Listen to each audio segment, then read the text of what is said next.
घरातून वारंवार बाहेर जाणाऱ्या आणि बराच वेळ घरी परत न येणाऱ्या अल्पवयीन मुलीच्या सुरक्षितेची चिंता अखेर तिच्या आईला पोलिसांकडे घेऊन गेली। आईने प्रसंगाचे गांभीर्य ओळखत तातडीने 112 हेल्पलाईनवर संपर्क साधून मुलीची माहिती आणि लोकेशन पोलिसांना दिली।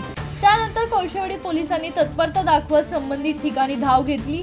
पोलिसांनी कारवाई करत चेतन माने याला ताब्यात घेतलं असून पोलिसांच्या प्राथमिक माहितीनुसार त्याच्या सोबत 3 अल्पवयीन मुली असल्याचं समोर आलंय। या तिन्ही मुलीची पोलिसांनी सुटका केली असून चेतन माने याला अटक करण्यात आली आहे। कुटुंबियांच्या म्हणण्यानुसार मुलगी घराबाहेर राहण्याच्या घटना वारंवार घडत होत्या। तिच्या संगतीबाबतही कुटुंबीय चिंतेत होते। अखेर आईने भीतीपोटी पोलिसांची मदत घेतली आणि या प्रकरणाचा तपास सुरू केला।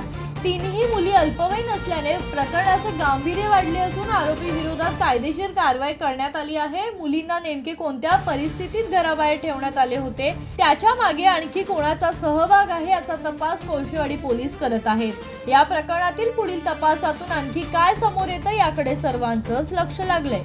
त्याच्या घरात ना तो ठेवलेला वाटतं तिथं। मग माझी मुलगी नाही भेटत होती। मला वाटलं की मैत्रिणीच्या घरी असेल, तर म्हणून ते कधी कधी मैत्रिणीच्या घरी राहायचे ना, तर मला वाटलं तिकडं असेल, तर मग ते नाही आले। मग आज तिचा दुपारी मला मेसेज आला की असं असं मम्मा मला इकडं त्या माराला चैतन म्हणून मागे लागला आणि तिथून पळाले आणि एका बिल्डिंग मध्ये लपले। तर मी म्हणले कुठल्या बिल्डिंग मध्ये? तर बोलले डॉर्लीला आहे, डॉर्लीला ती बिल्डिंग आहे म्हणले तिथं। मग म्हणलं तुला तिथं कसं मी पकडणार, मी होते मुलुंडला।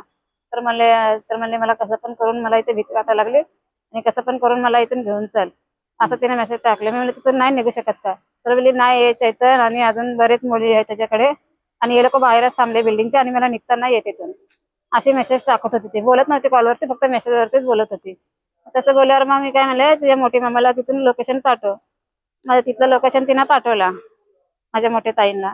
ते लोकेशन पाठवल्यावर त्या लोकेशनवरती मग मी ताईंना म्हणले तुम्ही लगेच ताबडतोब जावा तिथं। मग 12 नंबरला मी 112ला कॉल केला तिथं मुलुंडवरून की असं असं माझी मुलगी तिथं आहे आणि त्या सेफ्टीसाठी मला एक कोणीतरी पाहिजे, मला मदत आहे।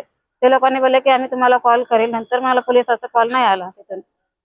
मग माझ्या मुलीला म्हणले तू तिथंच थांब म्हणले आणि ताईंना मी पाठवले लगेच, म्हणले तुम्ही जावा कसं पण करून, तिथं डॉर्लीला आहे म्हणले, तिथे फक्त लोकेशन कोणाला तरी पोलिसांना दाखवा। मग हे आमची मोठी बहीण आणि ते मोनी म्हणून आहे, हे लोकांनी गेलं ते बिल्डिंग जवळ तिथे गेलं म्हणजे डॉर्लीला। मग ते माझ्या मुलीनं बघून मग आवाज दिला, आवाज देऊन मग लगेच त्यांच्याकडे आली। मग तिला आणलं घरी सुरक्षित।